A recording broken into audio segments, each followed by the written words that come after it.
Joo, Kolehmaisen Esko on järjestänyt tämmöisen hienon kesälauantain kunniaksi. Oikeastaan Esko täyttää 40 nyt jo toisen kerran, niin tämmöiset hienot juhlat. Ja tässä on niin kuin ollaan asian äärellä, eli katepillarin eessä. Ja Esko kertoo vähän tästä koneesta. Kone on T6C. Olen istunut vuosia kopissa. Kyntänyt ja raivannut peltoa ja tehnyt tietä ja semmoista. Niin Esko on nimittäin muuttanut Maalimaa ihan kirjaimellisesti vuosikymmeniä. Kyllä, 61 lähtien. 61 lähtien. Mikä oli se yhtiö, missä aloitit? No Pellonraivaus Oy. No, Pellonraivaus oli iso yhtiö ja Koko maata käsittävä. Koko maata käsittävä. Ja hommat lähti ihan tosiaankin siihen aikaan niin umpimetästä monesti. Niin ja peltoja tehtiin ja kiviä raivattiin ja ojia veettiin, kun ei ollut kaivuria, piti vinssillä vettää auraa ja piiriojat, laskuojat isommat ja kaikki semmoinen. Se on, Esko on niitä tosiaankin perusyhtymän perusmiehiä. Ja tämmöinen tapahtuma, on monta tuttua käynyt tässä. On pomoja ja työkaveria ja ruokalanpitäjiä ja kaikkia. Tullut kerrattua niin monet savotat. Kyllä. Tosissaan. Mikä oli pitkäaikaisin savotta, muistatko missä niin olit yhtäjaksoisesti?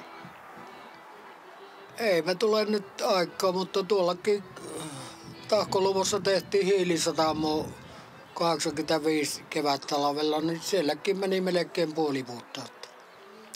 Niin se olit aina niin kuin siinä lähtövaiheessa mukana. No, sehän piti lähteä, kun täältä loppu hommat, niin omat pomot sanoivat, että sinne. Ja siellä kun rupesi aurinko ylempään paistamaan, niin vastaava sanoi, että ei kun tilille. Minä sanoin, että ei nyt niin nopeasti mene, että mulla on lomat pitämättä ja viikon irtisanomisaika. Se pysähtyi siihen ja meidän vuoden loppu oli vielä virvan kirjoilla. Joo, mutta monen työmaan niin kuin perustusvaiheet olet käynyt. Kyllä. Ja monta tietä, niin kuin Polovierilläkin, niin on tehnyt. Ja välillä Kuhmossa ja Orimattilassa ja siltä väliltä. Joo, se oli ne taisi olla parakkimajoitushommia siihen aikaan aika pitkälti. Niin ja tuolla metässä kun oltiin, niin kuin Venäjän rajallakin laikutettiin, kaverin kanssa teltassa asuttiin, mutta kaveri on nyt niin huonossa kunnossa, että ei tunne enää tyttöönsäkään, että sama ikäisiä oltu. Maksettiinko semmoisesta retkeilyhommasta vielä palakkaakin, kun teltassa asui ja hieno kesä? Ei arvannut silloin laskuttua telttoa, jotta sitä, eikä ollut jääkaappia, eikä vieraat ramppautunut, kun rajavyhyellä oltiin, niin sinne ei päässyt kuin rajamiehet. Joo, itikoita oli kuitenkin. Nämä polttajat kuppas, kun oli hellekesä 64, niin kaikki taipeet oli kainalot ja jääturpos ja ne kuppas ihan perusteellisesti. No ystäviä on ollut. Tosin nyt olet kuitenkin varannut tämmöisen hienon päivän. Se on kohta loivaa, on se joskus satanut ränttä ja vettäkin. Joo, kyllähän se räntä sai siihen suomalaiseen mielenmaisemaan, taitaa käydä ihan ympärivuotisena kelinä hyvin. No, pillari on kuitenkin sillä kulkenut mukana nyt jo miten pitkään? No, Allis oli silloin 61, millä aloitettiin Pellonraivauksen koneella ja sitten jo tuolla, no sitä piti ajoa pillariin, mutta silloin oli se HD11, niin se ojanvetokone vinssi takana ja tuuma ja vartin vaijeri ja tässäkin on kaveri, mikä on apumiehenä, että ja oja oli, muistan pikkupoikana, sitä oltiin ihailemassa, miten hienoa ojaa tuli. Niin, no, tuolla oli putikossa, niin oli parallaan 20 henkeä, oli yleisöä minä olin, velimies oli ajamassa, minä olin apumiehenä, niin minä komennin yleisössä, että älkää tulla lähelle, jos vaijeri katki vaan, että se on vaarallinen. Joo, se oli... Eikä tapaturmia pahoja tullut.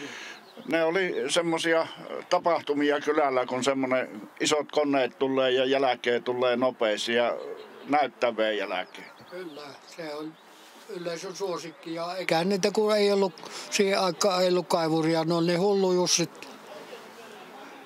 Niin se oli hiasta se ojahomma ja muu. Ja remontit tehtiin sitten siellä paikan päällä. Maastossa on remontit paikan päällä kesällä ja talvella, että ei ollut teltoja eikä ollut kosanijakkaa, se piti nuotio tehdä ja öljy, jos ei ollut muuta poltettavaa. No, siinä jos oli koneet mustana, niin siinä jo mustu miehetkin. Kyllä. Mutta aina mökkilöistä sai saunanvuoron tilattua ja sillä kenon puhtaana pito toimi. Kyllä. No sitä vaan sulla tuo terveys pelaa sillä tavalla, että jalka nousee ja... Niin ja vielä voisi muutaman keikan tehdä ennen kuin kuattuu sitten. Joo. Vanhasta kaikki irti, niin kuin sanot. Se on otettavaa, mitä on varaa.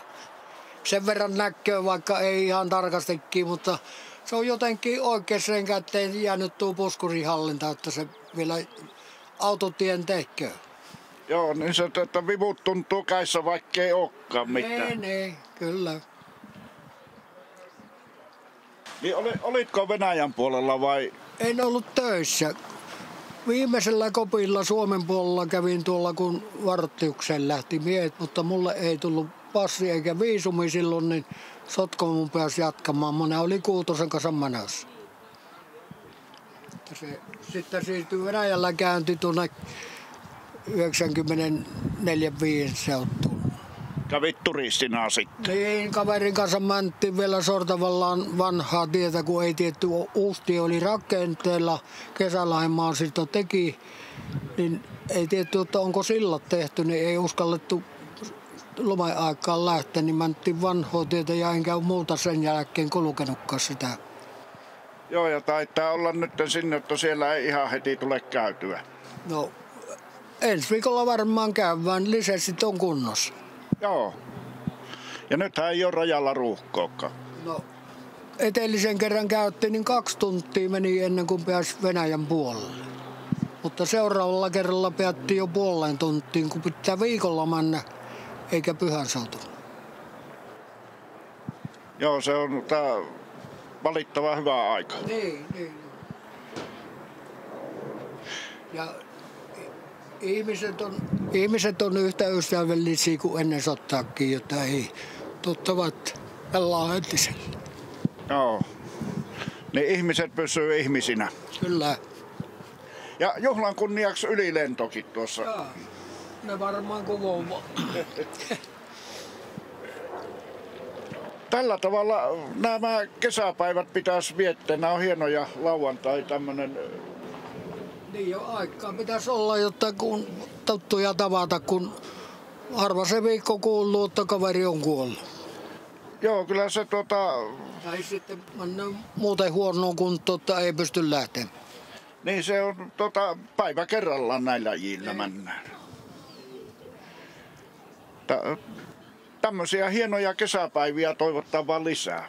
Kyllä. Ja yhteistyötä tälleen naapurien kanssa. Kyllä. Niin, onnea vielä Esko kovasti ja kiitokset tästä päivästä. Joo. Ja kiitos ja hyvää jatkoa.